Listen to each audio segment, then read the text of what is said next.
তার বাইরে আমরা আজকে থেকে ৩০ তারিখ পর্যন্ত আমাদের সেনা সদস্যদেরকে আবার ইন এইড টু সিভিল পাওয়ার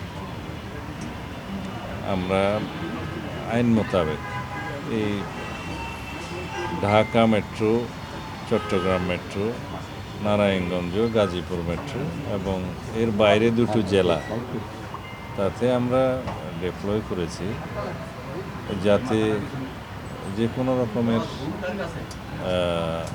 অপতৎপরতা অ্যাড্রেস করা যায় ইন এইড টু সিভিল পাওয়ার। এইটুকুই।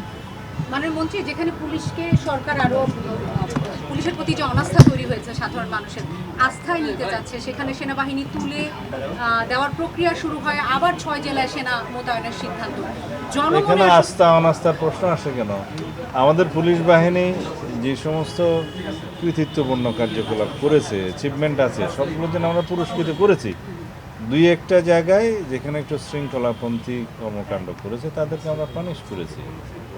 এইখানে আস্থাহীনতার তো কোনো বিষয় নেই। আমরা সবসময় প্রয়োজনীয় ক্ষেত্রে ইন এইড টু সিভিল পাওয়ার মাঝে মধ্যে বিজিবিকে আনি, মাঝে মধ্যে সেনা সদস্যদেরকে আমরা নিয়োগ করি। এটা ইটস রুটিন ওয়ার্ক। মাননীয় মন্ত্রী, 5 জুন থেকে তো সেনাবাহিনী ধাপে ধাপে তুলে দেওয়ার কথা। সেই ক্ষেত্রে যখন এইরকম একটা সময় আবার নতুন করে 6 জেলায় সেনাবাহিনী মোতায়েন, পুলিশ কি পারত না? এইটা গত 15 তারিখে সারা বাংলাদেশ থেকে সেনা সদস্যদেরকে প্রত্যাহার করা হয়েছে, যারা দীর্ঘ প্রায় 1.5 বছর যাবৎ মাঠে ছিল, ইন্টারিম গভর্নমেন্টের সময় ছিল। কিন্তু আমরা নির্বাচিত সরকার আসার পরে আমরা যত শীঘ্র সম্ভব তাদেরকে মাঠ থেকে প্রত্যাহার করেছি, প্রত্যাহার করা হয়েছে। কিন্তু এখন যেটা আমরা কয়েকটা জায়গায় ডিপ্লয় করতে যাচ্ছি সেটার সাথে ওই পরিস্থিতির কোনো মিল নাই। এটা ইন এইড টু সিভিল পাওয়ার। সেটা কি পুলিশকে সহযোগিতা করবে? হ্যাঁ, in aid to civil power with magistrate. না না, আমরা মনে করেছি কোন কোন জায়গায় তাদের অপতৎপরতা বৃদ্ধি পেয়েছে, আমাদের ইন্টেলিজেন্স রিপোর্টের ভিত্তিতে আমরা সেটা করছি। এটা শুধু নয়, আরও কিছু বিষয় আছে, আমি এখানে এগুলো ফাঁস করতে চাই না। দেশে অস্থিরতা সৃষ্টির জন্য কিছু কিছু মহল, কোনো কোনো মহল অপতৎপরতায় লিপ্ত আছে। তো সেই জন্য আমরা অ্যালার্ট থাকার অংশ হিসেবে আমরা নিয়েছি। ধন্যবাদ। 3 আসনের এমপির একজন ছেলেকে নিয়ে আসা হয়েছিল, জিজ্ঞাসাবাদ করে মুসলেকাকে ছেড়ে দেওয়া হয়েছে। আসলে মেসেজটা কি? তাকে কি অভিযোগ আনা হয়েছিল? পুলিশ ছেড়েই বা দিলে কেন? নারায়ণগঞ্জ 3 আসনের এমপির ছেলের কি কোনো বিশেষ অধিকার আছে? আইনের চোখে সবাই সমান। পুলিশের কাছে বিভিন্ন রকম অভিযোগ ছিল তার বিরুদ্ধে, সেগুলোর জন্য জিজ্ঞাসাবাদের জন্য তাকে তারা নিয়ে এসছে, জিজ্ঞাসাবাদ করেছে এবং প্রয়োজন মনে করেছে তার কাছ থেকে মুসলেকা নেওয়ার, প্রয়োজন নিয়ে মুসলেকা নিয়ে ছেড়ে দিয়েছে। স্যার, পূজা উদযাপন পরিষদের নেতৃবৃন্দ এসেছিলেন, এইখানে কি কোনো একটি মেয়ের একটি ছবি এই ভাইরাল হচ্ছে স্যার, ওই যে তারা একটি আলাদা প্রদেশ চাচ্ছে, এটা নিয়ে কোনো আলোচনা হচ্ছে কি স্যার? না না, সাম্প্রদায়িক আমাদের পূজা উদযাপন পরিষদের নেতৃবৃন্দ আমার সাথে সাক্ষাতের জন্য বেশ অনেক দিন আগেই তারা সময় চেয়েছে। আমি এতদিন সময় দিতে পারিনি, আজকে সময় দিয়েছি। তাদের অনেক বিষয়ে কথা আছে।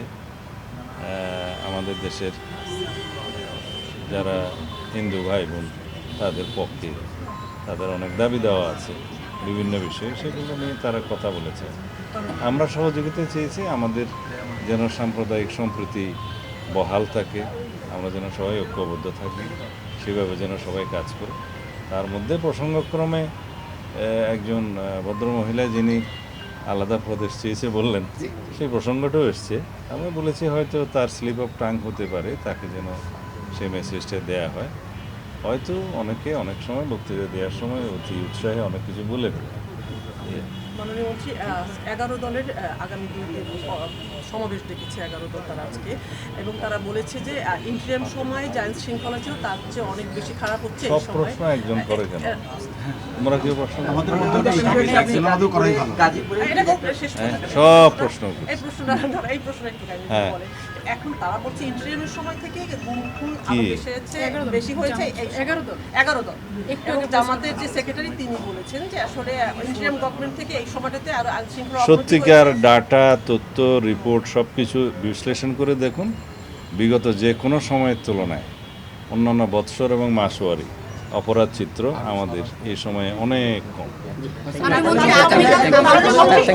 তাদের 2 দিনের সমাবেশ দেখেছে আমার 11 দল, তারা এই সরকারের যে নানা অপতনগুলো নিয়ে, আইন শৃঙ্খলা অবনতি নিয়ে, এটা নিয়ে কিছু বলেন? বিরোধী দল 11 দলের ব্যানারে সমাবেশ করছে, গণতন্ত্র বিকশিত হচ্ছে, তারা তাদের কথা বলবে, দে আর অ্যাট লিবার্টি, আমরাও আমাদের কথা মাঠে বলবো। প্রধানমন্ত্রী স্বরাষ্ট্রমন্ত্রী হিসেবে আপনি কালকে আওয়ামী লীগের যেহেতু প্রতিষ্ঠাবার্ষিকী, আপনি কোনো বার্তা দিবেন কিনা সাধারণ মানুষের? আওয়ামী লীগ নামে কোনো সংগঠন তো নাই। নিষিদ্ধ কার্যক্রম নিষিদ্ধ। হ্যাঁ, ওভাবে বলবো।